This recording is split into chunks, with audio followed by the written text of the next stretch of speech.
자, 오늘 말씀은 사무엘하 13장 23절서부터 쭉 보도록 하겠습니다. 사무엘하 13장 23절부터입니다.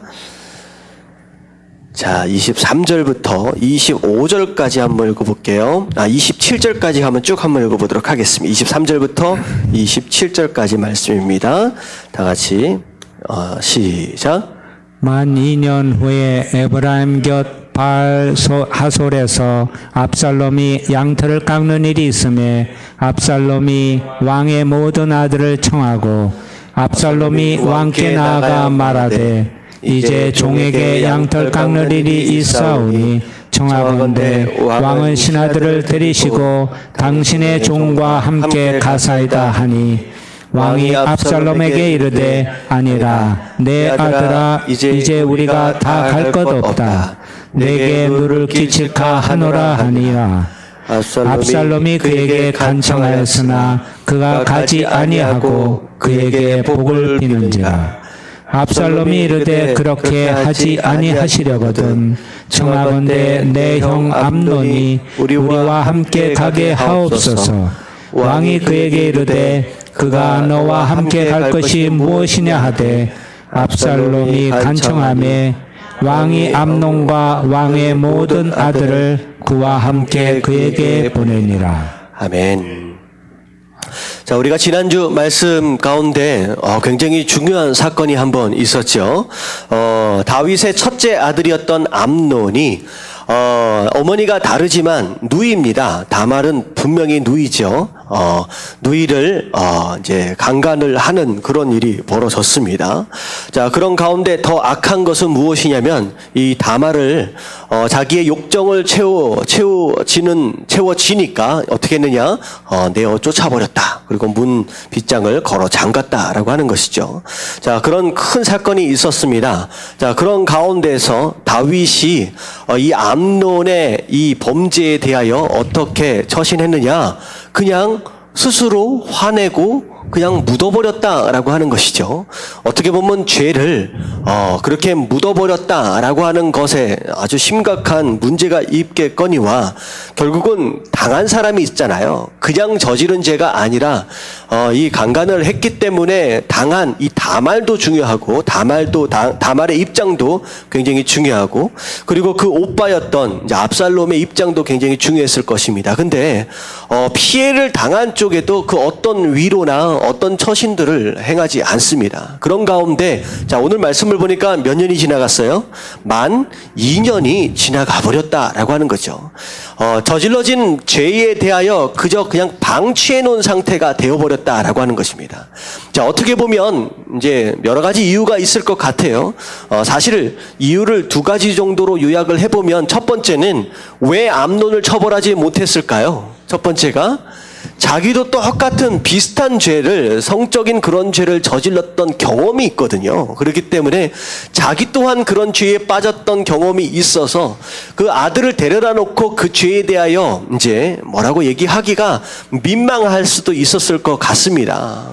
자기 스스로 남겨져 있는 죄책감이 사실 있었을 것 같기도 합니다. 근데 사실은 하나님께서 다윗을 용서하셨기 때문에 더 이상의 죄책감이 필요해요, 안 해요?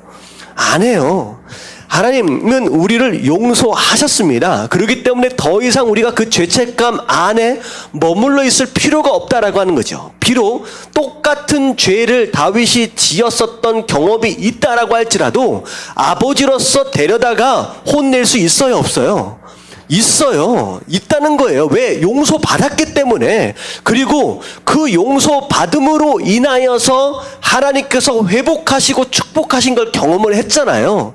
그랬다라고 한다면 암논을 불러다 놓고 뭐 했어야 되느냐? 회개하도록 만들고 뭘 경험하도록 만들어야 돼요? 다윗이 경험했던 그 용서를 동일하게 경험하도록 만들어 줬어야 하는 것이 아버지로서 역할이었다라고 하는 것이죠.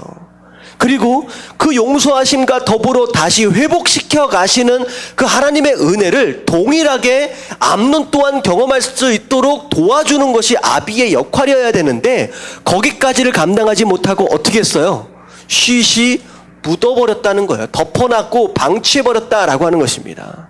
어쩌면 특별히 암논 같은 경우에 첫째 아들이 있기 때문에 자기의 왕권을 이어받을 자로서 어쩌면 왜곡된 사랑을 했었을지도 모르겠습니다. 이제 잘못한 것을 지적해서 서로 불편해지는 것을 원치 않았을 수도 있을 것 같아요. 이런 경험들이 있잖아요. 분명히 서로가 알아요. 잘못한 걸 알아. 근데 잘못한 걸 이야기를 하면 어떻게 돼요? 서로가 불편해지는 거야.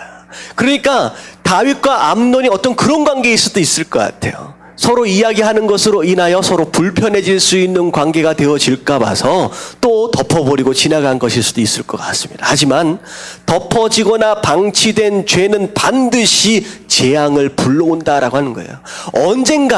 언젠가는 드러내서 골마 터져버리는 일들이 반드시 있어져야 된다라고 하는 것입니다. 그래서 여러분들 부모된 자로서, 여러분들 선배된 자로서 또 어떤 자리에 있다라고 할 때 여러분들 혹시나 누군가의 잘못이 있다라고 한다면 지혜롭게 그 죄에 대하여 적극적으로 대처해 가시게 되길 주님의 이름으로 축원합니다. 덮어준 것만이 사랑이 아니다라고 지난주에 말씀을 드렸죠. 근데 다윗이 그걸 덮음으로 말미암아, 그리고 이 덮은 시간이 만 2년이 지나가서 이제 골마 터질 때가 되어버렸다라고 하는 것이죠. 자, 압살롬은 암논이 사실 어떻게 보면 세자예요. 세자. 다음에 왕권을 이어받을 자로서 어떻게 보면 왕자들 입장에서 볼 때는 굉장히 두려워할 수밖에 없는 대상입니다.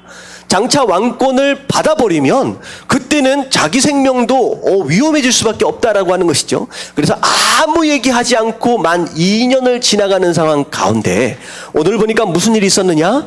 자기 집에서 양털을 깎게 되는 날이 왔습니다. 이날은 농사하는 자에게 있어서는 추수하는 날이에요. 잔칫날이에요. 굉장히 기쁜 날입니다. 그래서 이 압살롬이 누구를 초청해요? 다윗 왕 아버지를 초청합니다. 근데 이 아버지가 오지를 않아. 어쩌면 저는 그럴 것 같아요.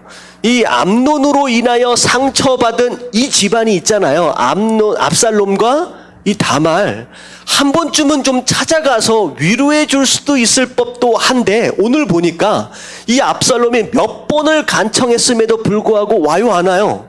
안 와버려요.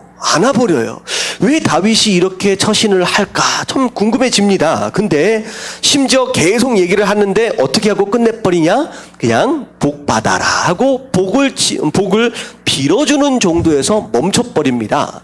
근데 가만히 들여다보니까 압살롬이 무슨 계획을 세우고 있었느냐? 사실 이게 이 2년 동안 세운 이제 계략 가운데 하나죠. 어찌되었든 자기 집으로 누굴 초청하길 원했느냐? 암논을 초청하길 원했습니다. 이 암논 어떻게 보면 왼수 중에 왼수죠. 처단하지 않으면 결국은 나중에 어떻게 될지 모르는 상황 가운데 처단할 계획을 세운 거예요. 자, 그래서 다윗에게 요청을 하는 거예요. 그러면 왕께서 오실 수 없다라고 한다면 우리 암논을 대표해서 암논과 더불어서 형제들, 왕자들을 좀 초청할 수 있도록 해주십시오 라고 했는데 이 다윗 왕이 뭐라 그러냐면 뭘 또 암논까지 또 불러가려고 하느냐라고 또 압살롬을 또 무시해요.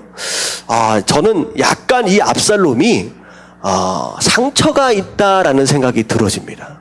이 말씀을 쭉 읽다 보니까 다윗이 암논에게 했던 그런 처신과 그리고 압살롬과 그 다말의 이쪽 가정에게 했던 이 처신을 비교해 볼 때 굉장히 뭐하고 있어요? 편애하고 있다라는 생각이 들어요. 근데 이런 상황들을 보니까 압살롬이 상처가 많은 사람이구나라는 생각이 듭니다. 이게 나중에 보면 되게 나중에 이런 계략들을 세워가는 이런 모습들을 볼 때에 그 안에 큰 상처가 있지는 않는가라는 생각이 좀 들어요. 결국은 어떻게 되느냐? 간청하니까 암논과 더불어 형제들을 다 초청하게 돼요. 자, 그랬더니 28절에 종들에게 명령을 합니다. 만약에 지금 이제 어떻게 보면 다윗 왕이 없는 상태가 되니까 이 일을 수행하기에 훨씬 더 이제 수월해진 거죠. 자, 왕자들이 술을 먹어서 특히나 암논이 취해서 마음이 즐거워할 때 정도 될 때 자기 몸을 가누기가 쉽지 않을 때죠. 자, 그때가 되면 내가 신호를 줄 테니까 신호를 주면 뭐하라? 바로 처치해라 라는 거죠. 처치해라. 자, 그랬을 때 그 종들이 두려워하죠. 이게 왕자를 죽인다라고 하는 건 얼마나 무서운 일입니까? 이 압살롬이 얘기해 줍니다. 내가 시킨 것이다. 두려워하지 말고 담대하게 처리를 해라. 라고 했더니 29절 몇 절도 지나가지 않아요. 한 절 딱 지나가고서 어떻게 됐냐? 압살롬의 종들이 압살롬의 명령대로 암논에게 행함에 어떻게 됐어요? 암논은 죽고 나머지 왕자들은 노새를 타고 이제 도망을 치게 됩니다. 자, 그랬더니 자, 어떻게 보면 이 소문이 얼마나 빨랐으면 왕자들이 노새를 타고 도망가는 속도보다 소문이 더 빨라. 그래서 어떻게 소문이 났어요? 궁궐에서 이 압살롬이 전부 다 왕자들 다 죽였다라고 소문이 벌써 나버린 거죠. 자, 그랬더니 이제 거기서 누가 등장을 하고 있느냐? 시므아, 32절의 말씀, 다윗의 형 시므아의 아들 요나답이 아뢰어 이르되 젊은 왕자들이 다 죽은 게 아닙니다. 누구만 죽었습니다? 암논만 죽었습니다. 라고 얘기해 주는 거예요. 근데 자, 이 요나답이라고 하는 사람이 어떤 사람이에요? 이 사람이 어떤 사람이에요? 야, 이 사람이 암논으로 하여금 다말을 겁탈하도록 계략을 짠 사람이에요. 다시 말하면 모든 문제에 뭐였어요? 원인이었어요. 근데 암논이 죽은 거에 대하여 아무런 죄책감도 없이 다윗에게 나타나서 뭐라고 얘기하느냐? 암논만 죽었습니다. 라고 뻔뻔하게 이렇게 얘기한다는 거죠. 저는 이 말씀을 보면서 야, 진짜 세상에는 나쁜 사람이라는 게 있구나라는 생각이 드는 거예요. 나쁜 사람이라는 게. 근데요, 자, 사람이 어쩌다가 나빠질 것 같아요? 왜 어쩌다가 나빠질 것 같아요? 네, 사실 처음부터 나쁜 사람이 어디겠느냐라는 말들을 좀 할 수도 있을 것 같아요. 근데 누구든 나쁜 사람이 될 수 있습니다. 왜냐하면요, 나쁜 사람이 될 때는 어떤 과정을 거치게 되냐면 죄를 짓잖아요. 반복되어진 죄를 짓게 되면요, 반복되어진 죄를 짓게 되면 그 반복되어진 그 행위 자체가 곧 나중에 뭐가 돼요? 습관이 됩니다. 그러니까 여러분들이 지금 어떤 삶 가운데서 어떤 일들을 자꾸 반복해 가는지를 돌아볼 필요가 있어요. 예를 들어서 교통신호를 자꾸 어겨버릇 타는 사람은 법을 어기는 것에 뭐가 되어져 가는 거예요? 습관되어져 가기 시작하는 거예요. 근데 반복되어진 행위가 결국은 습관을 만들고, 그리고 이 습관이 장기화되어지게 되면 그 습관은 곧 뭘 만드느냐? 그게 바로 인격을 만듭니다. 이런 거예요. 이거 굉장히 중요한 내용이에요. 내가 무엇던 행동과 어떤 일들에 반복하고 있느냐라고 하는 것이 결국은 습관을 형성하고 그것이 결국 내 인격을 만들어 간다라고 하는 거예요. 그래서 내가 어떤 일에 반복하고 있느냐라고 하는 거, 결국은 내 인격을 좋은 인격들로 만들어가기 위해서는 어떤 일들을 반복해야 돼요? 좋은 행위들, 좋은 일들을 반복해 가야 합니다. 그래서 제가 여러분들에게 가장 강조하고 있는 예배에 대한 것도 마찬가지예요. 끊임없이 반복되어지는 예배가 곧 그게 습관이 되어지고요. 그 습관 되어진 게 결국은 내 뭘 만들어가요? 인격을 만들어 간다라고 하는 것이죠. 그래서 내가 무엇인가를 할 때, 무엇인가를 반복해 갈 때 내가 무엇에 반복하고 무엇을 습관 들여가고 있느냐라고 하는 걸 돌아볼 필요가 있다라고 하는 것이죠. 이 요나답이라고 하는 사람은 항상 악한 일들 가운데 항상 있는 사람이에요. 근데 그 일에 너무나도 쉽게 젖어들어 있기 때문에 그게 습관되어지고, 이제는 이런 말들을 뻔뻔하게 하고 있음에도 불구하고 아무런 양심의 가책을 느끼지 못하는 상태가 되어버렸다 간다라고 하는 것이죠. 누구든 이렇게 되어버릴 수 있습니다. 그래서 이게 보면 감옥이나 이게 죄수들이나 이렇게 범죄한 분들을 이렇게 만나서 보면요, 사실은 소위 별이라 그러잖아요. 하나나 두 개 정도, 세 개 정도 달았을 때는요, 불안하고 초조하고 떨립니다. 근데요, 이제 감옥에 들어가면 별을 심지어 한 20몇 개, 30몇 개씩 또 단 사람들이 있어요. 근데 왜, 한 20몇 개, 30몇 개 달 정도 된다면 왜 자꾸 풀어줄까라는 생각이 좀 들어져요. 웬만하면 그 정도면 거의 고치기 힘든 상태로 좀 잡아놨으면 좋겠는데 자꾸 나와요. 근데 그런 사람들을 보면 이런 형태가 되는 거예요. 계속 반복되어지니까 그게 바로 인격이 되어버리고, 그럼에도 그런 인격이 되어지니까 이제는 양식의 가책을 전혀 느끼지 못하는 소위 말하는 나쁜 사람이 되어져 간다라고 하는 것이죠. 참 이 요나단, 자, 그냥 암논만 죽었습니다 라고 얘기를 하는 거예요. 자, 그랬더니만 그 상황 가운데 파수꾼이 보니까 진짜로 왕자들이 노새를 타고서 이제 넘어오게 됩니다. 자, 이 왕자들이 이 아버지 다윗을 만나고 나서 엉엉 우는 장면이 이제 나오고요. 그리고 나서 37절을 보니까 압살롬은 도망하여 그술왕 암미홀의 아들 달메이에게로 갔고 다윗은 날마다 그의 아들로 말미암아 슬퍼하니라. 자, 그술이라고 하는 지방은 이제 어머니의 고향이에요. 다시 말하면 누구 집으로 도망간 것이냐? 외할아버지 집으로 도망갔다라고 생각하시면 되겠습니다. 그래서 결국은 도망쳐 버렸습니다. 그리고 다윗은 죽은 암논 때문에 슬퍼했습니다. 그리고 나서 자, 암논이 도망하여 그술로 가서 거기서 몇 년 있었어요? 3년이 지나갑니다. 자, 그리고 나서 다윗 왕의 마음이 압살롬을 향하게 되었다. 이 얘기는 뭐냐면 죽은 아들이 돌아올 수 없다라고 하는 것이 이제 3년 정도 지나니까 이제 깨달아지고 이제 마음이 가라앉아지게 된 거죠. 그리고 나서 도망가 버렸긴 했지만 이 압살롬에 대하여 측은한 마음이 이제 생겼다라고 하는 것입니다. 자, 그리고 나서 자, 다음 장으로 넘어갈게요. 자, 1절부터 3절까지 말씀 같이 한번 읽어봅니다. 다 같이 시작. 수루야의 아들 요압이 왕의 마음이 압살롬에게로 향하는 줄 알고 드고아의 사람을 보내 거기서 지혜로운 여인 하나를 데려다가 그에게 이르되 청하건대 너는 상주가 된 것처럼 상복을 입고 기름을 바르지 말고 죽은 사람을 위하여 오래 슬퍼하는 여인같이 하고 왕께 들어가서 그에게 이러이러하게 말하라고 요압이 그의 입에 할 말을 넣어 주니라. 자, 시간이 3년이 지나가고 나니까 이제 요압이 이 다윗 왕 옆에서 다윗의 눈치를 이제 보게 된 거죠. 압살롬이 돌아왔으면 하는 마음이 다윗에게 있구나라고 하는 걸 눈치를 채게 됩니다. 자, 그런 가운데 요압이 이제 지혜를 썼다라고 하기보다는 어떻게 보면 계략이다라고 할 수도 있을 것 같아요. 어쨌든 여러 가지 좀 생각을 하는 가운데 자, 누구를 불렀느냐? 두구아에 있는 한 여인을 하나 부릅니다. 그러고 나서 그 여인에게 할 말을 이제 준 거예요. 자, 이제 그 다음부터 쭉 나오는 이야기가 어떤 얘기냐? 자, 이 과부 복장을 하고서 왕을 찾아가라. 자, 가서 무슨 얘기를 하라라고 얘기를 하느냐? 이 과부가 얘기를 하는 거죠. 과부처럼 행세를 하고서 나에게는 두 아들이 있었습니다. 나에게는 두 아들이 있었는데 이 두 아들이 서로 들에서 싸우다가 말리는 사람이 없어서 어떤 일이 벌어졌느냐? 하나들을 죽였다라고 하는 것이죠.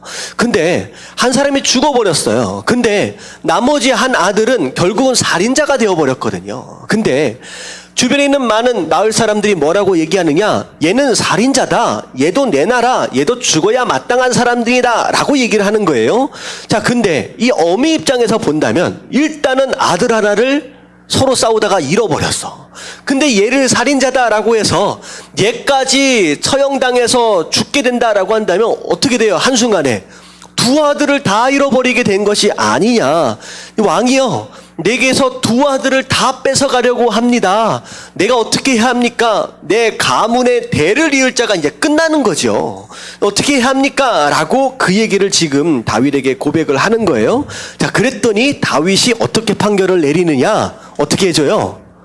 그 살아있는 아들을 건드리지 못하도록 내가 막아주겠다, 내가 보호해주겠다 라고 지금 얘기를 하는 겁니다.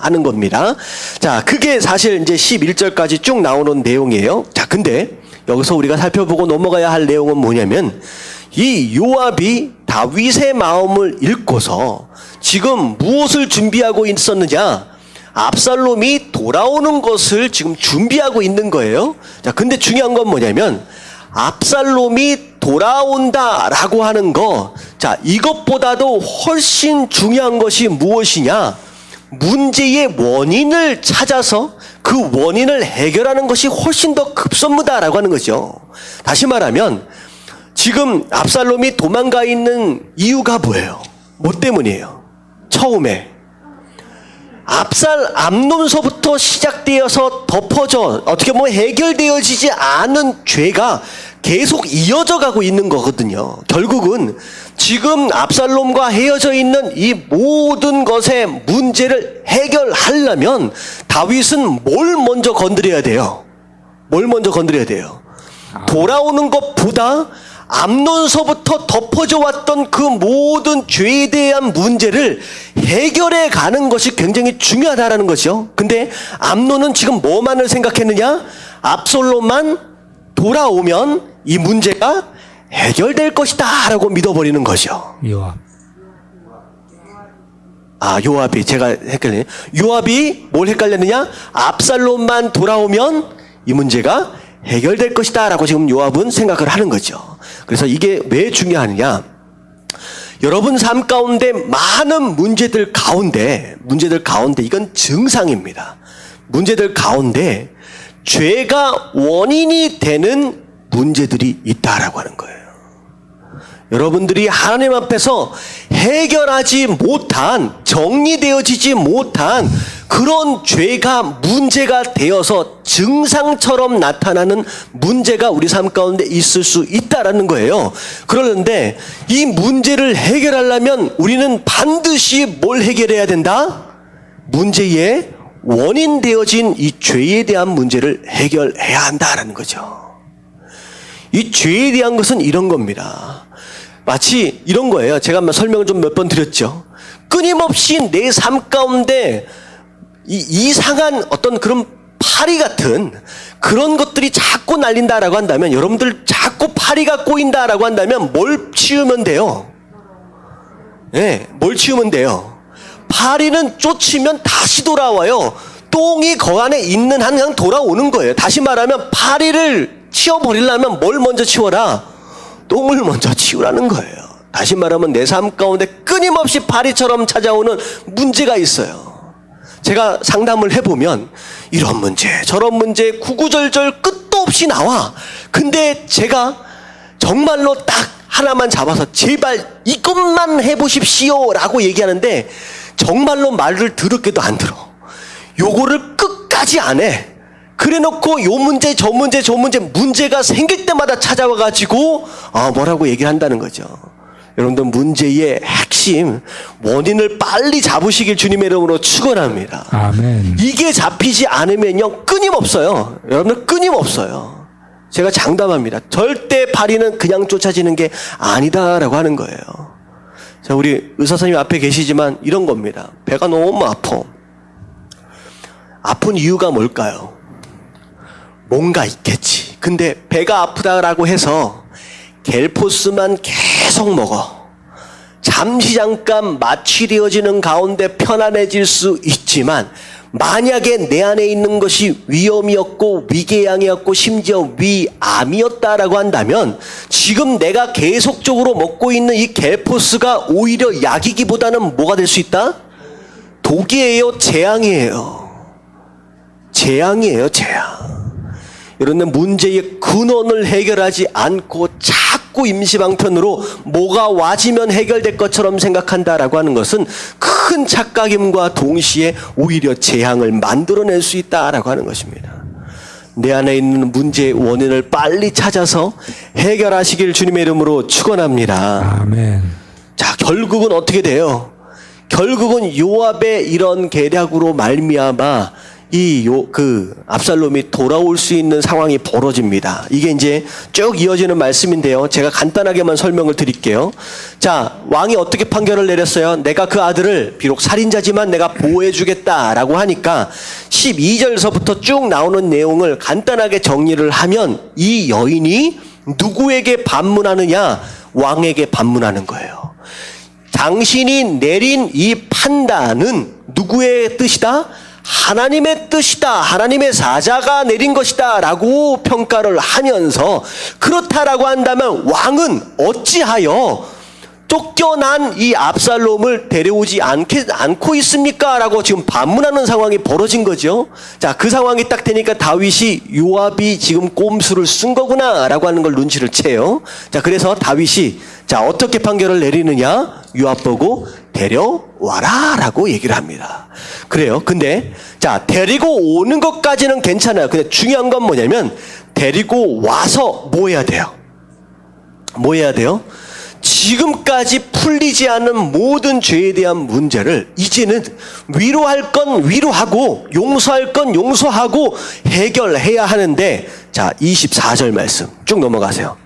24절 말씀, 14장 24절 말씀 같이 한번 읽어봅니다. 시작. 왕이 이르되 그를 그의 집으로 물러가게 하여 내 얼굴을 볼 수 없게 하라 하매 압살롬이 자기 집으로 돌아가고 왕의 얼굴을 보지 못하니라. 어떻게 됐어요? 데리고 오긴 데리고 왔는데 왕이 압살롬을 만나 줍니까? 안 만나 줍니까? 안 만나죠. 안 만나줘요. 결국은 지금 용서를 한 거예요? 용서하지 않은 거예요? 용서하지 않은 것. 이게 애매해진 거예요. 지금 압살롬 입장에서는 왕이 데리고 오라 그랬다라고 한 거예요. 그랬을 때 압살롬은 뭘 기대했을까요? 아, 왕이 아버지가 나를 용서해 줄라나 보다 라고 하는 걸 기대하고 왔어. 근데 와 보니까 왕이 만나주지도 않고 집에다 그냥 처박아 놓는 거야. 이 상황이 벌어지니까 이 압살롬은 무슨 상황에 벌어졌느냐? 실망함과 동시에, 좌절과 동시에 어떻게 보면 배신감까지 느끼는 거야. 왜 나를 불렀느냐? 용서하지도 않은 것 같고 이건 용서라고 할 수도 없는 상황이 이제 벌어지는 거예요. 자, 이러한 다윗의 우유부단한 태도, 이것이 결국은 뭘 만들었느냐? 압살롬 마음 가운데 분노를 키워가게 되었다라는 거죠. 분노를. 그래서 우리가 중요한 건 뭐냐면요, 어떤 관계 안에서의 문제, 그리고 어떤 상황 가운데 죄에 대한 것은 절대로 시간이 해결해 줄 것이다 라고 생각하고 방치하지 마십시오. 절대 덮어놓지 마십시오. 이건 무엇이냐? 마치 덮으면 어떤 상황에 벌어지냐? 어미닭이 알을 품는 것처럼 죄는 품으면 품을수록 어떻게 돼요? 그것이 결국은 또 다른 죄악으로 부화해버리게 된다는 거예요.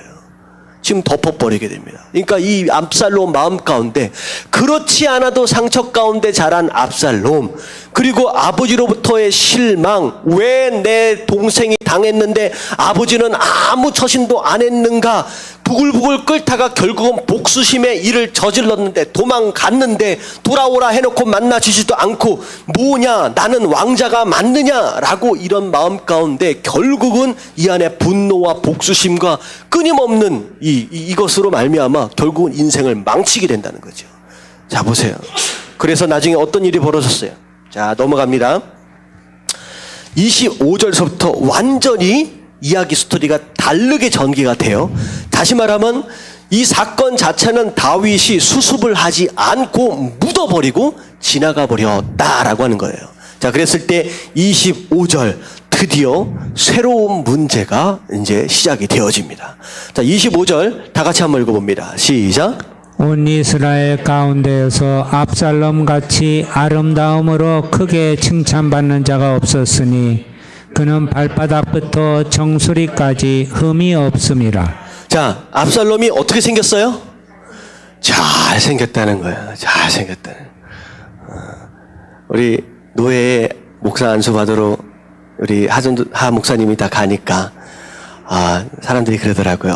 그쪽 교회는 얼굴 보고 뽑나 봐요. 덩달아 제가 옆에 서가지고 잘생긴 사역자들이 있는 교회처럼 저도 어차피 꼽살이 끼어가지고 그랬는데 잘생겼대요. 남자를 향하여서 아름답다라는 표현을 씁니다. 심지어 어디 안에서 가장 아름다워요? 온 이스라엘 안에서 아름답다. 여러분들 잘생긴 것도 하나님께서 주신 축복인 거 여러분들 믿으시길 주님의 이름으로 축원합니다. 아멘. 여러분들 굉장히 중요한 거예요. 요즘에 잘생긴 게 얼마나 중요한, 조금 잘생겨 보려고 얼마나 돈을 들여가지고 요즘에 그렇게 하는데요. 심지어는 요즘에는 취업을 할 때 취업 성형이 있대요. 취업 성형, 면접 보기 위해 갈 때 어떻게 해야 좋은 인상이 된다라고 해서 그런 성형도 한대요. 그러니까 외모가 굉장히 사실 되게 중요합니다. 외모. 근데 압살롬 너무 잘생겼어요. 발끝에서부터 머리끝까지. 근데 여기서 왜 머리끝에서부터 발끝까지라고 안 하고 왜 발바닥부터 머리끝 거꾸로 얘기했는지 좀 이해가 안 됩니다. 약간 의미가 좀 있는 것 같기도 하고. 일단 잘생겼어. 근데 잘생긴 것들 가운데 또 뭐가 많아요? 밑에 26절에 보니까 머리숱이 많아. 그래서 1년에 한 번씩 머리를 깎는데 그걸 왕의 저울로 달아봤더니 200세겔 2.3kg입니다. 이게 무거운 건지 가벼운 건지 모르겠는데 일단은 무겁다라고 표시를 한 것 같아요. 머리숱이 많은 게 잘생긴 거래요. 머리숱 많은 거 여러분들 감사하시길 주님의 이름으로 축원합니다. 조금 안타까운 분들이 저를 비롯해서 좀 있으시는데 이게 막을래야 막을 수가 없어.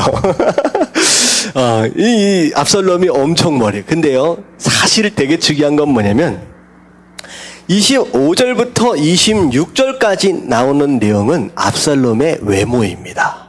뭐라고 평가하고 있느냐? 아름답다라고 표현하고 있어요. 근데 25절부터 26절까지의 내용과 완전히 대치되어지는 상황이 30절에 나와요. 자, 어떤 상황이냐면 이 압살롬이 왕을 만나길 원했어. 더 이상 못 참겠다. 지금 몇 년 지나갔어요? 몇 년이었어요? 자, 헷갈리네 이제. 3년 지나고. 예, 돌아온 지 2년인가요? 하도 연수가 많이 나오니까 2년. 돌아온 지 2년입니다. 돌아온 지 2년이에요. 2년 동안 안 만나죠. 그러니까 이제는 더 이상 못 참고 왕을 만나기 위해서 요압을 부릅니다. 요압을 부르는데 요압도 압살롬을 무시하는 거야.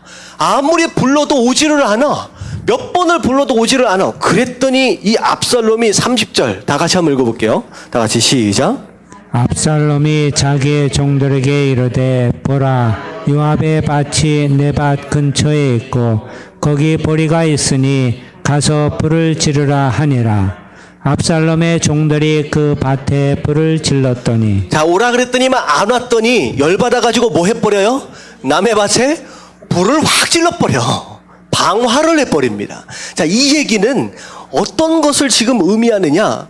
겉으로 보일 때는 너무 아름다워. 하지만 압살롬 속에 들어있는 이 속사람은 어떻게 돼 있어요? 악해요.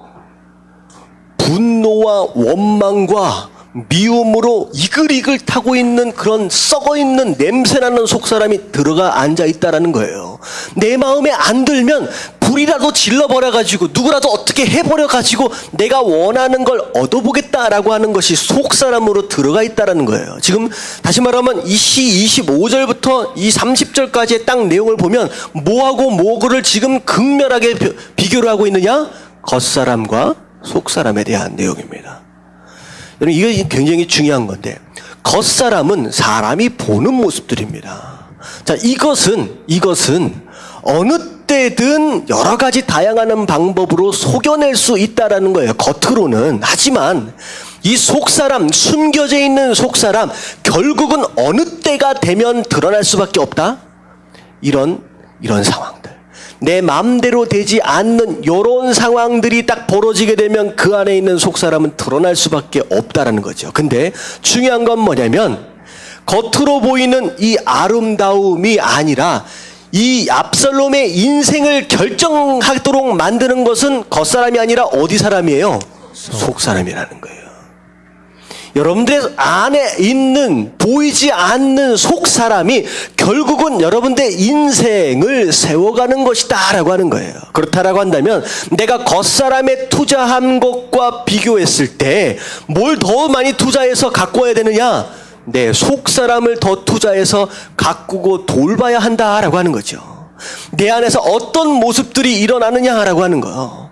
저도요, 한동안에는 가끔 그래요.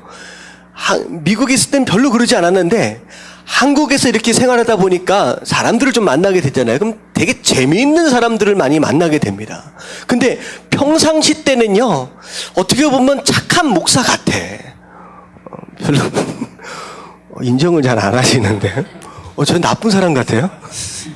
저 착하잖아요. 착한 목사 같아. 근데요, 누군가가 저의 무엇인가를 딱 건드리는 순간 제 안에 있는 속 사람이 확 드러날 때가 있더라고요. 이걸 조심하라는 거예요. 이걸 제가 이 얘기를 하니까 마치 여러분들 속 안에는 그런 사람이 없는 것처럼 딱 앉아 있는데 저도 볼 줄 알아요. 예, 보입니다. 있어요. 다 있다는 거예요. 근데 하나님 뭐라고 말씀하시냐? 그 속 사람이 다스려지지 않고 다듬어지지 않으면 그것 때문에 인생이 어떻게 될 수 있다? 압살롬처럼 망할 수 있다라고 하는 거예요. 여러분들 말씀을 듣는다라고 하는 것은 곧 뭘 다스려 가겠다라고 하는 거예요. 내 안에 있는 속 사람을 다스려 가겠다라고 하는 것이다라는 거예요. 여러분, 이 사람을 다스려 가시길 주님의 이름으로 축원합니다. 이게 안 다스려지면요, 나중에 걷잡을 수 없는 상황까지를 간다라고 하는 것이죠. 그래서 압살롬이 불을 확 질렀더니만 요압이 참 이상한 사람이야. 그렇게 부를 때는 안 났는데 자기 밭에 불 나니까 어떻게 돼요? 당장에 쫓아옵니다. 제가 말했죠. 이 요압은 결코 좋은 사람은 아닙니다. 이 나쁜 사람이에요, 이 사람. 요압이 딱 왔어요. 그리고 나서 압살롬이 하는 얘기가 뭐냐면, 그동안에 얼마나 상처 때문에 끙끙 앓았는지, 나를 그러려면 이렇게 2년 동안 방치해 두려면 나를 왜 불렀느냐? 차라리 어디 있었던 게 낫다. 그냥 외할아버지 외할머니 집에 있었던 것이 나을 뻔했다. 왜 불렀느냐? 왜 불렀느냐라고 얘기를 하는 거예요. 그랬더니 요압이 왕한테 딱 얘기를 하니까 아주 쉽게 그냥 왕이 만나. 자, 33절에 한번 같이 한번 볼게요. 다 같이 시작. 왕이 압살롬을 부르니 그가 왕께 나아가 그 앞에서 얼굴을 땅에 대어 그에게 절하매 왕이 압살롬과 입을 맞추니라. 예, 왕이 압살롬을 만납니다. 그리고 나서 입 맞춥니다. 그리고 끝이에요. 자, 이게 어떻게 된 거예요? 이게 문제가 해결된 거예요? 어떻게 된 거예요? 이게 재앙이 돼버렸어요. 그냥 내버려뒀어요. 말하지 않았어요. 저는 이 말씀을 통하여 우리가 좀 생각해야 될 내용이 뭐냐면, 압살롬이 요압에게 했던 이야기가 있어요. 어찌하여 내가 그 술에서 돌아오게 되었나이까? 이때까지 거기에 있는 것이 내게 나았으리다 라고 얘기를 해요. 다시 말하면 이 압살롬이 가장 아프게 경험하고 있는 것이 무엇이냐? 내가 어디에 살고 있다라고 하는 그것 자체가 아니라 용서받지 못하고 살아가고 있는 그것 자체가 압살롬이 가장 아파하고 있는 그것이었다라고 하는 거죠. 여러분, 용서받지 못하고 살아가는 것만큼 큰 괴로움과 큰 아픔이 없습니다. 이 얘기는 뭐냐면, 우리가 죄를 짓고 나서 어떻게 해야 돼요? 반드시 용서를 받고 가야 된다는 거예요. 내 속사람은, 내 영혼은요, 내가 죄를 짓고 어떻게 보면 덮어져서 숨겨진 것 같지만 거기에 대해서 용서받지 못하고 계속 시간이 가면요, 내 안에 있는 내 영혼은 어떻게 되어져 가고 있느냐? 이 압살롬이 고백한 것처럼 썩어간다는 거죠. 괴로워한다라고 하는 거예요. 나는 어떻게 보면 못 느낀다라고 할지라도.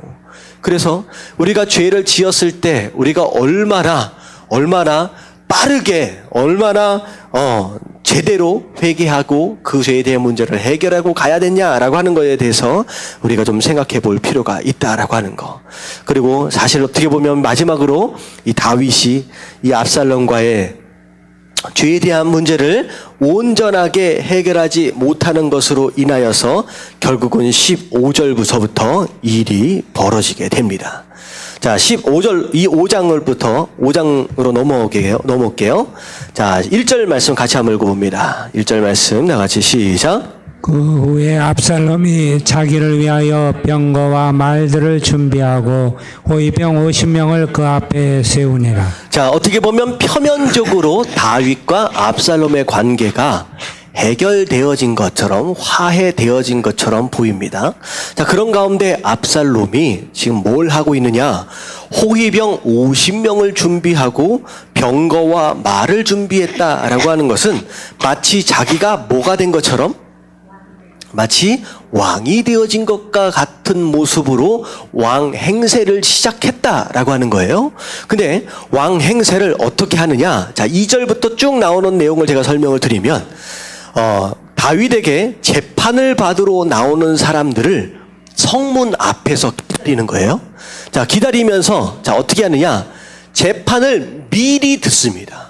도대체 네가 무슨 곤란한 것이 있느냐, 무슨 문제가 있느냐, 송사를 먼저 들어요. 그리고 나서 먼저 왕보다 먼저 뭐 해줘요? 판결을 해줍니다. 자, 근데 어떻게 판결해지냐? 나와서 이야기하는 사람들마다 누구 편을 들어줘요? 다 그 사람 편을 들어주는 거예요. 야, 네가 억울하네, 네가 맞는 것이었네, 제가 나쁜 놈이었네 라고 전부 다 그 사람 편을 들어주는 거예요. 근데 양쪽 쌍방이 있다라고 한다면 둘 다 옳을 수 있어요, 없어요? 없지요. 근데 재판장에 들어가기 전에 압살롬 앞에만 가면 이 두 사람이 다 이기는 거야, 다 옳은 거야. 근데 결국은 재판장에 들어가서 나올 때는 무슨 문제가 벌어지냐? 두 사람 중에 한 사람은 옳지 못해, 처벌을 봐도 물어줘야 되는 상황이 벌어지는 거예요. 자, 그러면 자, 어떤 문제가 생기냐? 들어가서 압살롬이 얘기한 것처럼 이기고, 재판에서 이기고 나온 사람은 아무 문제가 없는데, 지고 나온 사람은 어떻게 돼요? 왕이, 차라리 누가 왕이었다면, 이 압살롬이 왕이었다라고 한다면 내가 이 억울함을 풀을 텐데, 여러분들 재판장에 가면요, 다 억울한 사람뿐이에요. 전부 다 억울한 사람뿐이야. 내가 잘못했지라고 생각하는 사람 아무도 없습니다. 다 소연이 있는 거예요. 나올 때 아마 이렇게 생각해요. 압살롬이 왕이었다라면 내가 손해보지 않았을 텐데. 그리고 이겼던 사람 들어가서 또 이기고 나와. 그러면 누구에게 가서 감사해요? 왕에게 가서 감사하는 게 아니라 압살롬에 가서 감사하는 거야. 그러면 감사해서 엎드리면 이 압살롬이 어떻게 해줬다고요? 그 사람을 향하여서 왕처럼 병거 위에 서 있는데 그 사람의 손을 잡아줍니다. 다윗 왕은 손 못 잡아줘. 근데 이 손까지를 잡아주는 이 모습이 딱 되는 순간, 야, 진짜 친절하다, 진짜 따뜻하다, 이런 왕이, 이런 사람이 우리 왕이 될 수가 있다라면, 결국은 성문 앞에서, 재판관 문 앞에서 이런 장난을 치는 것으로 인하여서 어떻게 돼요? 백성들의 마음을 훔쳐오는 일들이 벌어졌다는 거죠. 자, 이걸 몇 년 동안 했어요? 7절. 4년을 합니다. 이 압살롬이 대단한 사람이에요. 암논을 죽이기 위해서 몇 년 기다려요? 2년을 기다립니다. 이 사람은요, 그냥 섣부르게 감정을 따라 움직이지 않습니다. 굉장히 이성적인 사람이에요. 똑똑한 사람입니다. 자기 감정을 컨트롤할 줄 알아요. 그리고 때를 기다릴 줄 아는 사람이에요. 4년을 기다립니다. 어쩌면 이런 모습이 참 그 마음의 속사람만 참 좋았다라고 한다면, 진짜 좋은 왕이 될 수도 있었을 것 같아요. 근데 이게 이 안에 있는 모습들이 그래서, 근데 결국은 4년을 기다렸어요. 그랬더니만 압살롬이 생각할 때 이제 때가 되었다. 어떻게 보면 이스라엘의 많은 사람들이 압살롬 이런 분위기가 된 거예요. 근데 이 정도가 됐다라고 한다면 다윗은 알았을까 몰랐을까? 다윗이 눈치가 빠른 사람입니다. 근데 다윗이 이 사건에 대해서 알고 있음에도 불구하고 왜 이렇게 우유부단하게 방치해놓고 있는지 좀 이해가 안 가요. 어떻게 보면 다윗은 자녀들에 대하여 사랑하는 것에 대한 방법을 잘 모르는 것 같다라는 생각이 듭니다. 암논을 사랑할 때도 마찬가지고 이 압살롬에 대해서도 마찬가지입니다. 자, 그래서 결국은 이걸 방치해 놓은 상황이 벌어졌어요. 그러고 나서 4년이 되니까 이 압살롬이 다윗을 찾아갑니다. 그러면서 뭐라고 얘기하느냐? 제가 헤브론을 좀 갔다 오고 싶습니다. 헤브론, 내가 외할아버지 댁에 있을 때 내가 예루살렘으로 돌아갈 수만 있다라고 한다면 내가 헤브론에 가서 예배하겠습니다 라고 약속했다는 거예요. 서원했다라고 하는 것이죠. 그래서 그 소원을 내가 이루기 위해서 내가 헤브론을 가고 싶습니다 라는 거죠. 근데 참 재밌어요. 예루살렘에 돌아온 지가 몇 년 됐어요. 몇 년 됐어요? 다윗을 만나주기 전까지 2년을 기다렸고 지금 그 다음에 몇 년 기다렸어요? 4년. 4년. 다시 말하면 예루살렘으로 들어온 지 6년이 지날 때까지 그놈의 소원은 뭔지 이루려고 예루살렘에 들어온 지 언젠데 이제 와서 약속을 지키겠다고 가겠다라고 하는 것이죠. 근데 중요한 건 뭐냐면 참 이런 사람 어떻게 보면 자기가 지금 뭘 도모하고 있느냐? 반역을 도모하고 있는데 자기가 원하는 것을 얻어내기 위해서 누구의 이름을 팔고 있어요? 하나님. 하나님의 이름을 지금 팔고 있습니다. 내가 원하는 걸 위해서 하나님의 이름을 팔고 있어요. 다시 말하면 압살롬은 하나님을 믿는 사람일까요? 안 믿는 사람일까요? 진짜 하나님이 누구냐라고 하는 것을 안다라고 한다면요, 이럴 수 없어요. 하나님이 어떤 분이시냐라고 하는 거에 대해서 조금만 안다라고 한다면 어떻게 하나님의 이름을 이렇게 팔아가면서 우리가 하나님을 두고 어떻게 행동하느냐라고 하는 것을 보면요, 진짜 하나님을 믿고 있는 사람이지 아니면 무신론자인지를 아직 드러날 수밖에 없다는 거예요. 이 하나님 믿지 않는 사람입니다. 하나님에 대해서 믿는다면 어떻게 이렇게 할 수 있을까? 그래놓고 내려가요. 자, 그리고 나서 10절에 보니까 압살롬이 정탐꾼을 지파들에게 다 보내요. 그래 나서 어떻게 해요? 나중에 나팔을 불면 압살롬이 헤브론에서 왕이 되었다라고 선포하라 라고 하는 거예요. 그리고 나서 그 압살롬을 향하여서 200명의 정예 군사가 함께 동행을 하게 되는데 그 200명은 압살롬이 이 반역을 도모하고 있다라고 하는 거에 대해서 알았어요, 몰랐어요? 모르고 그냥 얼떨결에 쫓아가는 자들이었다라는 거죠. 자, 그리고 나서 결국은 누구까지 내려가느냐? 아히도벨이라고 하는 다윗의 모사까지도 이 반역에 동참하게 됩니다. 자, 그리고 나서 압살롬 이제 그 반역을 함께 도모하는 가운데 온 이스라엘 사람들이 결국은 누구에게로 넘어왔어요? 압살롬에게로 돌아오는 백성들이 많아지니라라고 이제 말씀이 여기까지 되는 거예요. 자, 그리고 나서 자, 13절 같이 한번 읽겠습니다. 13절 다 같이 시작. 전령이 다윗에게 와서 말하되 이스라엘의 인심이 다 압살롬에게로 돌아갔나이다 한지라. 예, 전령이 다윗을 찾아왔습니다. 이야기를 하기를 이스라엘의 인심이 압살롬에게로 돌아갔습니다. 자, 민심이 기울어졌습니다. 자, 드디어 이제 반란이 시작된 겁니다. 그랬더니 14절에 다윗이 예루살렘에 함께 있는 그 모든 신하들에게 이르되 일어나 도망하자. 그렇지 아니하면 어떻게 돼요? 우리 중에 한 사람도 압살롬의 손에 피할 수가 없을 것이다 라고 해서 전부 다 도망가자라고 합니다. 그랬더니 15절에 왕의 신하들이 왕께 이르되 우리 주 왕께서 하고자 하시는 대로 우리가 행하리이다. 보소서 당신의 종들이니다 하더라. 이 얘기는 15절 말씀은 이 무슨 얘기예요? 신하들이 뭐 하겠다는 거예요? 도망가자라고 했을 때 이 얘기는 뭐냐면 신하들이 뭘 얘기한 거냐면 싸워봅시다라는 얘기예요. 잘 보세요.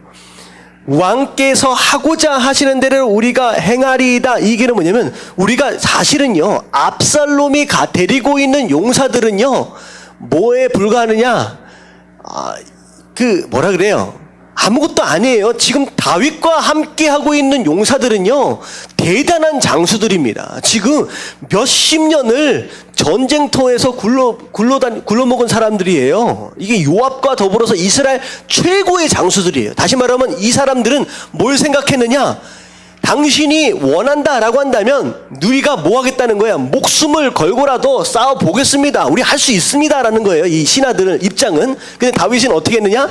도망가자. 왜? 다윗은 어떤 마음이 있느냐? 사실은 압살롬과 맞짱 떠가지고 싸워서 다윗이 지지 않을 수 있습니다. 근데 다윗은 어떤 마음이 있느냐? 누구예요? 싸울 대상이 누구예요? 아들인 거야. 싸워서 이겨본들 얻을 게 있어요, 없어요? 없어요. 아들만 죽는 거예요. 그러니까 또 이런 잘못된 사랑 때문에 이 왕궁을 버리고 도망가는 상황이 벌어지는 거예요. 벌어지는 거예요. 근데 16절 같이 한번 읽어봅니다. 시작. 왕이 나갈 때 그의 가족을 다 따르게 하고 후궁 10명을 왕이 남겨두어 왕궁을 지키게 하니라. 아니 도망가면서 누굴 남겨둬요? 후궁을 왜 남겨둬요? 이 후궁이 무슨 힘이 있다고 궁궐을 지킨다고? 궁궐 지키라고 냅뒀대요. 결국은 이것도 말이 안 돼. 근데 결국은 이것으로 말미암아 뭐가 이루어져요?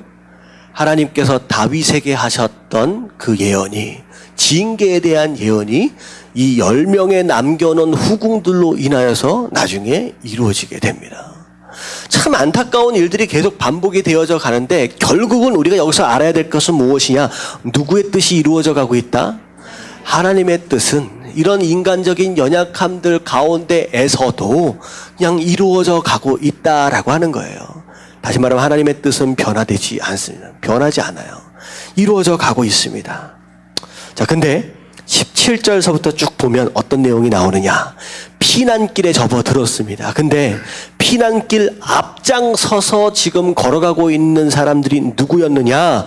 자, 보면 18절에 보면 누구예요? 그랏 사람, 블렛 사람, 가드 사람들입니다. 자, 이 사람들은 어떤 사람이느냐?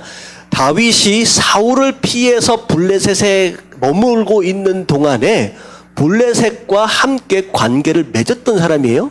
그리고 이 다윗이 이스라엘로 넘어올 때 다윗을 쫓아서 함께 넘어왔던 사람입니다. 다시 말하면 다윗이 왕이 되면서 신하로 들어온 지 얼마 안 된 사람들이죠. 근데 피난길에 함께 동참했다라고 하는 거예요. 근데 다윗이 뭐라고 얘기를 하느냐? 19절 말씀 같이 한번 읽어봅니다. 시작. 그때 왕이 가드 사람이 때에게 이르되 어찌하여 너도 우리와 함께 가느냐? 너는 쫓겨난 나그네이니 돌아가서 왕과 함께 내 곳에 있으라. 자, 어떻게 되느냐? 왜 나를 따라오느냐? 왜 나를 따라오느냐? 어떻게 보면 너희는 쫓겨난 나그네와 같은 상황인데 이제는 너의 왕으로, 어떻게 보면 누구에게로요? 블레셋으로, 네 있는 고향 땅으로 이제는 돌아가도 된다. 굳이 어떻게 보면 이 밑에 보면 너는 어제 왔고 나는 정처 없이 가니 지금 떠나고 있는 이 길이 언제까지일지 어디로 가야 할지를 지금 모르는 상황이잖아요. 그러니까 어떻게 보면 그들을 향한 배려고 사랑인 거죠. 돌아가라. 괜찮다. 그리고 오히려 그들을 축복합니다. 그랬더니만 21절 이때가 뭐라고 하는지 한번 보세요. 자, 다 같이 시작. 이때가 왕께 대답하여 이르되 여호와의 살아계심과 내 주 왕의 살아계심으로 맹세하옵나니 진실로 내 주 왕께서 어느 곳에 계시든지 사나 죽으나 종도 그곳에 있겠나이다 하니. 자, 이 스토리를 잠깐 보면서 누가 생각이 나요? 저기 룻기에서 그 나오미하고 룻하고 생각이 좀 나지 않아요? 네. 나오미가 남편 잃고 아들들 다 잃고 그냥 고향 땅으로 돌아올 수밖에 없는 상황 가운데서 누가 계속 쫓아와요. 며느리들이 자꾸 쫓아오네. 근데 뭐라고 하느냐? 돌아가라. 내가 기업 이을 자를 내가 다시 낳을 수 있는 상황도 아니고 이젠 돌아가라 라고 했는데 마지막까지 마치 이때가 한 고백처럼 마지막까지 이 누구죠? 룻. 그러니까 룻이 나오미를 따라가잖아요. 마치 이 모습과 같은 것 같아요. 근데 저는 이 말씀을 보고 그렇게 생각합니다. 내가 복을 받을 자리가 있어요. 내가 목숨을 걸고 그 어떤 고난이다라고 할지라도 견뎌 나가면서까지 지키고 붙잡아야 할 그 자리가 있다라는 거예요. 룻으로 생각을 해보세요. 내가 따라간들 소망이 없는 상태잖아요. 근데 룻은 육신적으로 겉으로 드러나 보이는 인간적인 소망은 없다라고 할지라도 누굴 지금 바라보고 가는 거예요? 나오미가 믿는 하나님을 바라보고 가는 거예요. 다시 말하면 내가 고향으로 돌아가서 재혼을 해서 다시 시작할 수 있지만 함께 살아보니까 비록 이 가정에는 여러 가지 어려움들과 고난들이 있었지만 내가 이 경험들을 통하여 보니까 누가 진짜 하나님인 거예요? 하나님이 진짜 하나님인 거예요. 그러니까 그 어떤 고난이 있다라고 할지라도 내가 있어야 할 그 자리는 바로 여기구나라고 하면서 나오미의 옆을 지켰던 것. 그리고 이때도 마찬가지인 거예요. 다윗과 함께 하면서 저는 이때가 뭘 받느냐? 다윗에게는 항상 누가 함께 있어요?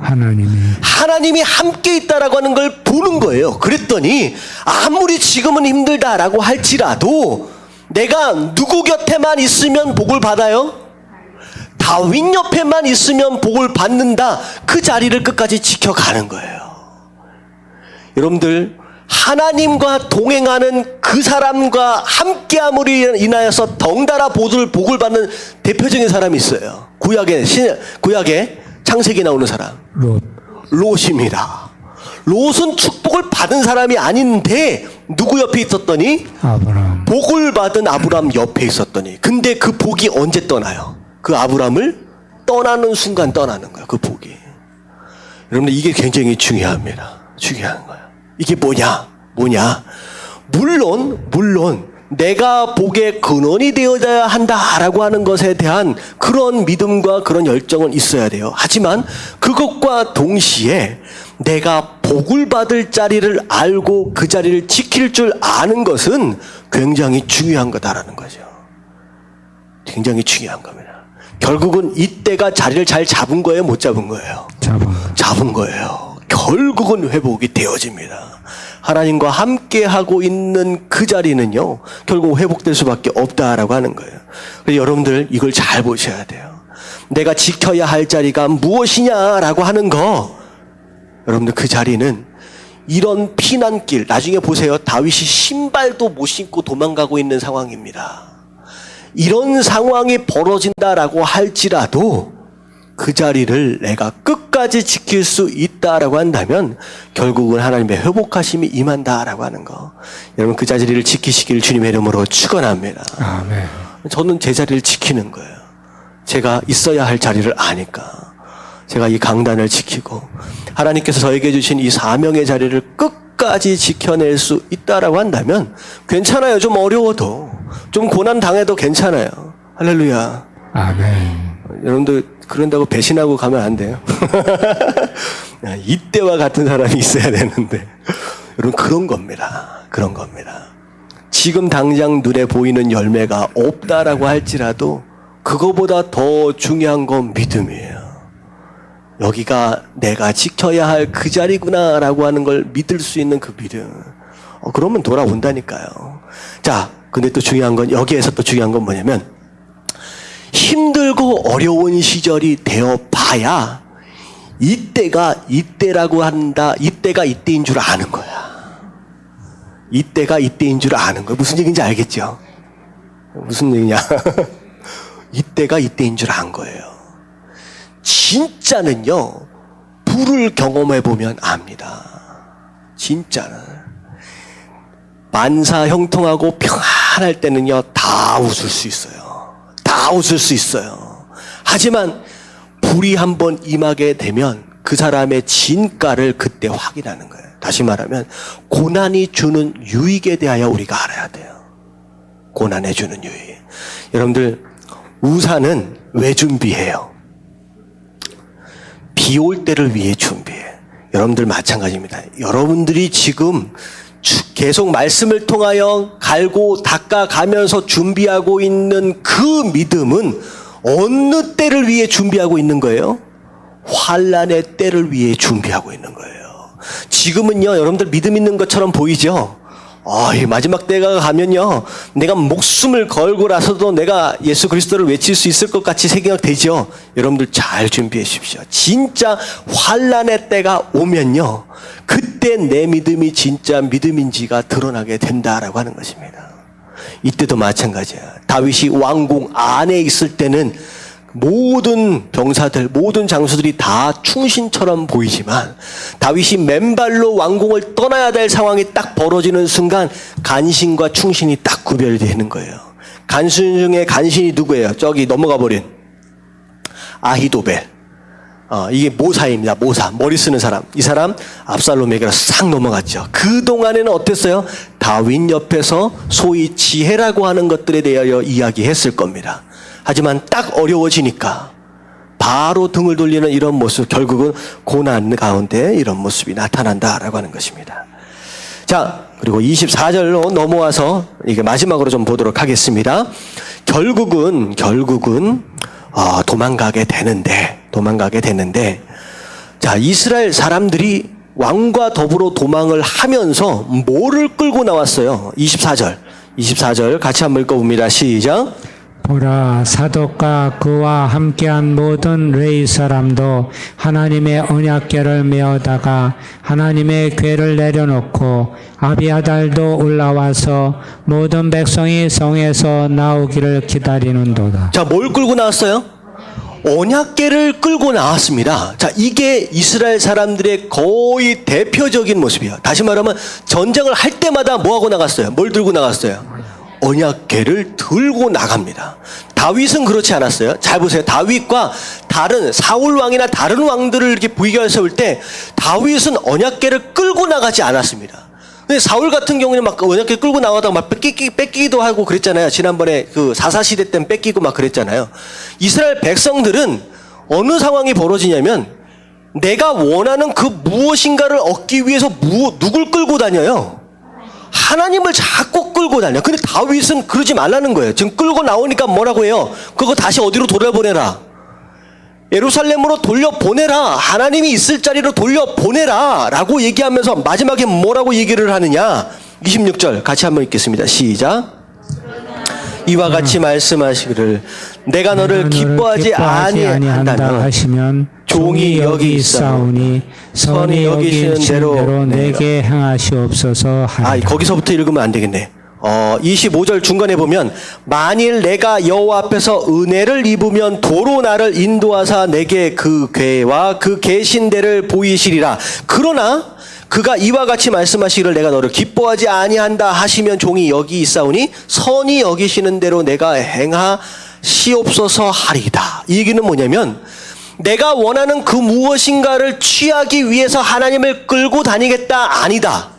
아니다. 뭐라고 얘기해요? 하나님께서 나에게 은혜를 주시면 내가 돌아올 수 있지만 그러지 아니한다라고 한다면 내가 그 벌이라도 뭐 하겠다? 달게 받겠다라는 거죠. 결국은 다윗은 뭘 말하고 있느냐? 내 원하는 뜻을 위해서 하나님의 능력을 끌고 다니겠다라고 하는 것이 아니라 누구의 뜻이 이루어지기 위해서? 하나님의 뜻이 이루어지기 위해서는 그 공의가 이루어지기 위해서는 내가 벌이라도 받는 것으로 그 공의를 실현시키겠다라는 거죠. 무슨 얘기인지 아시겠어요? 내가 잘 먹고 잘 사는 것보다 누구의 하나님의 공의가 이루어지는 게 훨씬 더 중요하다는 거예요. 왜? 지금 이게 뭐에 대한 대가인지 다윗이 알아요. 내가 밧세바를 봉하고 사진을 저질렀던 거에 대한 죄에 대한 대가라고 하는 걸 알고 있기 때문에 그게 하나님의 공의다라고 한다면 그렇게 되어지는 것이 뭐하다는 거예요? 맞다라는 거예요. 자, 이거 굉장히 무서운 겁니다. 하나님의 공의를 위해서 나는 매를 맞는 게 맞다라는 거예요. 뭐가 더 중요하냐? 내가 사는 것보다 하나님의 공의가 훨씬 더 중요하다라는 거예요. 근데 그렇지 않죠. 어떻게 해서든 하나님의 공의가 어찌게 됐든 상관이 없이 일단은 내가 뭐 하고 살아야 돼요? 내가 살고 봐야죠. 이게 아니라는 거예요. 다윗은 뭘 아느냐? 자기가 저지른 것에 대한 대가, 이게 내가 받아야 할 벌이다라고 한다면 그 하나님의 공의를 위하여 내가 맞는 것이, 내가 고난을 당하는 것이 맞다라고 하는 겁니다. 어떻게 보면 이게 겸손이 아니겠느냐라고 하는 거예요. 우리가 고난을 당하게 되면, 하나님은 또 매를 맞게 되면 항상 우리는 이런 기도를 하죠. 이 고난이 지나갔으면, 이 매가 사라졌으면. 근데 아니라는 거예요. 진짜 겸손은 그 하나님의 그 뜻 안에서도 순복할 줄 아는 거. 그 매라도 내가 맞겠다라고 반응할 줄 아는 것이다라는 거죠. 하나님의 뜻이 이루어지길 원합니다. 돌아가라.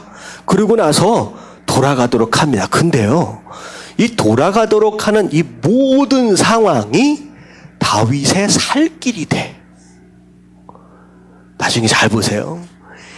전부 다 끌고 나오는 것, 이것 자체가 하나님의 함께 하심에 대한 뭐라 그럴까요? 와, 그런 것처럼 느껴져서 이게 꼭 있어야 될 것 같지만 지금 이런 신앙의 고백들로 인하여 돌려보내고 있는 이 사람들이요, 결국은 다윗의 살 길이 되어져 갑니다. 그래서 누가 돌아가요?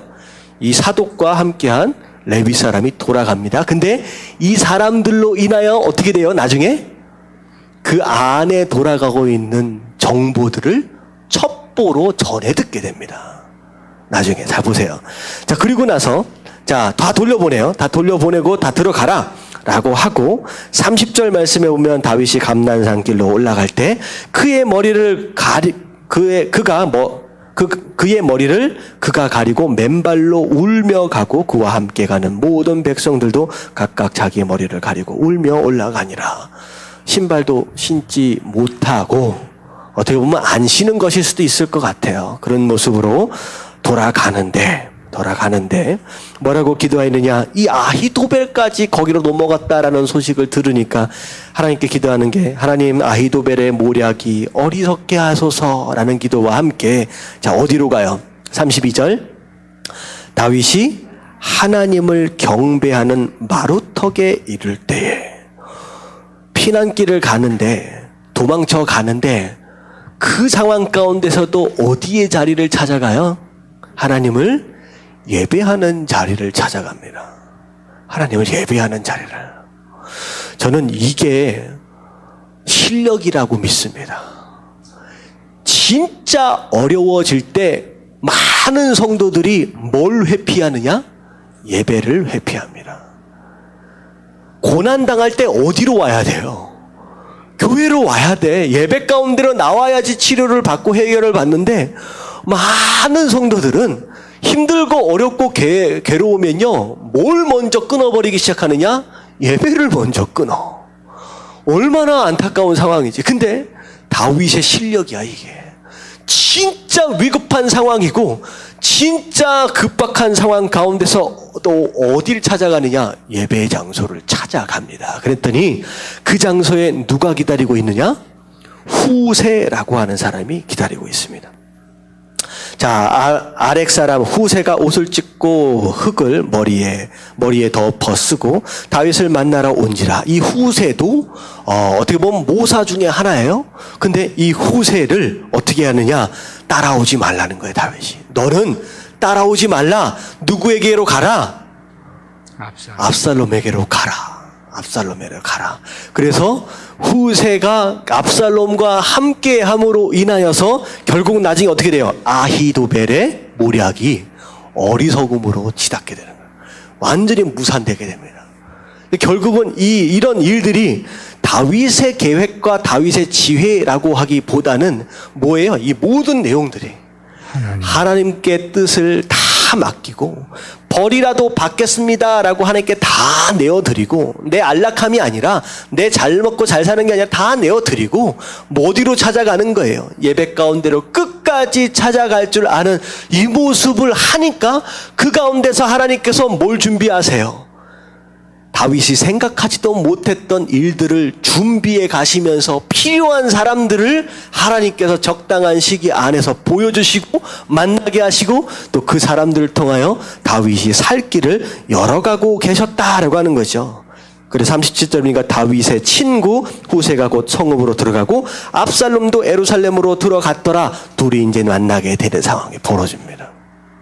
자, 여기까지 오늘 말씀 볼 텐데, 결국은 다윗이 저지른 죄로 인하여 안타까운 징벌을 받게 되지만 그 안에서 어떻게 보면 이런 문제들, 다윗의 연약함들이 많이 있어요. 이런 죄들을 자꾸 키워가면서 이런 안타까운 일들이 벌어져 가고 있지만, 또 어떻게 보면 이런 도망가고 있는, 피난하고 있는 이런 상황들 가운데서도 다윗이 지켜야 할 것들을 또 지키는 이런 모습들을 보면서, 자, 우리 안에 있는 연약함이 있지만 그 가운데서도 하나님의 뜻을 이루시는 것들을 우리가 믿을 수 있다라고 한다면 다윗처럼 이런 모습으로 끝까지 하나님께 믿고 맡기고 또 예배의 자리를 지킬 줄 아는 이런 모습이 있다라고 한다면 하나님께서 언젠가는 우리를 다시 회복시키시고 일으켜 세우실 때가 있다라고 하는 거 여러분들 깨달아지시고 그렇게 살아갈 수 있게 되길 주님의 이름으로 축원합니다.